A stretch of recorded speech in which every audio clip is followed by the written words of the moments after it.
Narito na naman tayo para sa isang napaka-sweet at nakakakilig na love story nila Kalingap Edu at Ate Viancy. Tulad mo ay aking makilala. Para sa pagpapatuloy ng ating love story ay ito na nga tayo sa birthday surprise ni Kalingap Edu na exclusive lamang para kay Ate Viancy. Pagkatapos nga ng mahabang party ni Ate Viancy ay dumiretso na sila sa isang lugar na hindi alam ni Ate Viancy dahil dito pala ay may naghahantay na birthday surprise para sa kanya. Hindi pa tapos ang mga regalo na nagkakahalaga ng higit sa 200,000 pesos na galing sa iba't ibang mga sponsors at galing sa ibang mga bisita dahil hindi pa pala ito ang lahat dahil may personal na surprise si Kalingap Edu para lamang kay Ate Viancy at sila lamang ang makakakita at wala ng iba. Tayo lang ba? Para mas madama natin yung moment ba? Ano ba? Mas naramdam. Oo, kasi pag maraming tao kagaya kanina, wala. Ang gulo eh.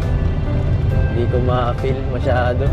Kaya nga kanina, medyo nawala ako sa speech ko eh. Kung para paano yung sinasabi ko kanina, hindi ko na alam. Naguguluhan na ako. Kaya nawawala ako kanina talaga. Kahit po ako namin. Ayun. Sana ba?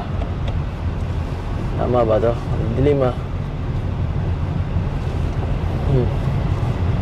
Okay ka lang. Sobrang daming blessings na ano mo kanina. Nakakabigla talaga. Sana mahigitan ko yung ganun. Kanina mga binigay sa yung pera. Ito, hindi ito pera eh. Grabe yung pera natanggap mo, no? Sobrang laki. Balita ko, mga abot sa 260 ko. Kita mahal.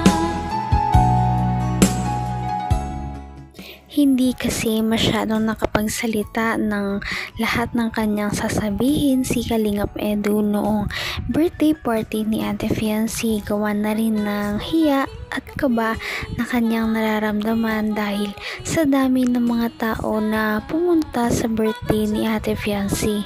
Kaya naman kahit konti lamang ang kanyang nasabi doon ay ngayon na lamang ipararamdam kay Ate Viancy kung ano ba talaga ang kanyang nararamdaman para sa dalaga at dito niya na ipapakita kung gaano ba talaga ka-special si Ate Viancy para sa kanya dahil ng isang special na babae daw ay deserve ang isang special na surprise.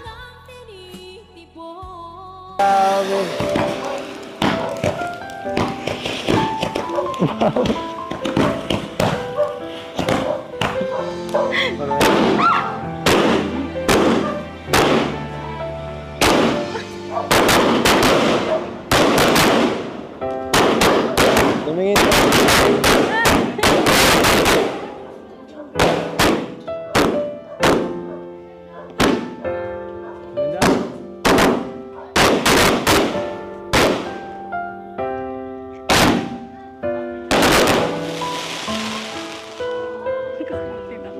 Yung regalo ko.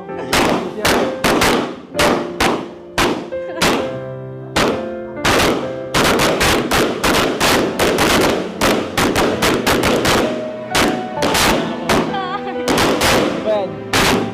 Yung regalo. Hindi ko naman akalain na hindi ko rin inaasahan. Sobrang nagulantang si Ate Viancy sa pasabog ni Kalingap Edu dahil literal na fireworks display ang regalo niya kay Ate Viancy bukod sa mga ibang iniabot niya noong birthday party nito. Nakakatuwa dahil ngayon lamang ito naranasan ni Ate Viancy at siya lamang ang nakapagparanas nito sa dalaga. At ganoon din naman kay Kalingap Edu dahil kay Ate Viancy niya lamang naramdaman ang mga ganitong bagay na talagang nag-push sa kanya na gumawa ng ganitong klaseng mga surprise na sobrang bongga. dahil kahit may iba na siyang naka-love team dati ay marami pa rin talaga siyang mga bagay na kay Ate Fiancé niya lang ginawa. Hindi pa yan. 2 minutes. Ito alam ko. Palaging paulit-ulit yun na nabigay sa'yo ito, no? Pero ito, iba ito. Galing to sa akin. Ako talaga na gano'n ito. Ako talaga ito. Inisip ko talaga, alam ko parang wala lang. Parang dati-dati lang. Sing-sing. Ito pinagano ko talaga, inisip ko. Ito ang gagawin ko parang tanda. Handa ko na. Hanggat suot mo to, hindi ako mawawala sa'yo. At hanggat suot mo yan, kahit anong request mo or ano, nandito lang ako para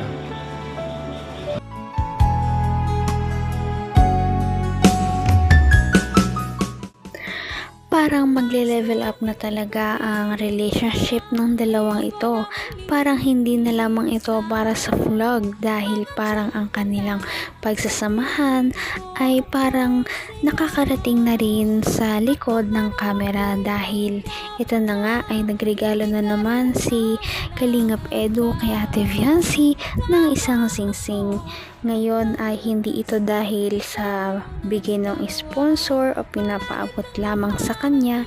Ito ay sariling bili talaga ni Kalingap Edu galing sa kanyang sariling pulsa. At ito ay pinapakita niya kay Ate Fiancé na committed na siya sa parang panliligaw dito sa dalaga. At ito ay simbolo na hahantayin niya talaga ang oo ni Ate Fiancé at pagtsatsagaan niya talaga ang panliligaw. Dito. Thank you kasi hindi ka nagsasawang supportahan ako. bakit mong sasawa? Minsan kasi Minsan, parang feeling ko pagod ka na. mapagod. Papahinga lang pagpagod. Balik ulit. Kaya nga po, thank you. Wala ka naman. Sana huwag kang mag-asawa. Sabi hindi. Gano'n, di ba?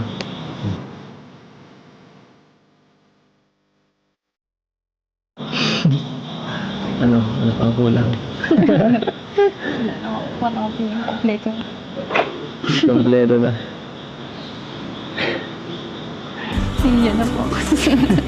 Pitingin na po. Hindi ka rin nag-alinlangan pa. Sobrang magical ng araw na ito para kay Ate Fiancé. Una, dahil sa birthday party na ginanap na parang isang panaginip lamang talaga dahil sobrang engganante nito at hindi mo aakalain na ang dating labandera lamang na dalaga sa tabing dagat ay makakaranas ng ganitong birthday party dahil sobrang engganante nito at napakaraming mga regalo ang binigay sa kanya, lalong-lalong na ng mga bisita na nandoon. Ito ay makikita ninyo sa aming nakaraang video. Ngayon ay talagang pinagpapala na siya sa kanyang buhay dahil din naman sa kabutihang loob niya sa kanyang kapwa na makikita natin kada vlog. Napaka-sweet talaga nila at napakabait ng tambalang ito kaya maraming sumusuporta. Kaya naman sana ipatuloy natin silang suportahan at mahalin si Fiancé, si Kalingap Edu at ang Kalingap team. Yun lamang at maraming salamat sa panonood. Abangan natin kung magkakatuluyan ba talaga si Kalingap Edu at Fiancé. Hanggang sa muli! Bye! Ngayon'y abot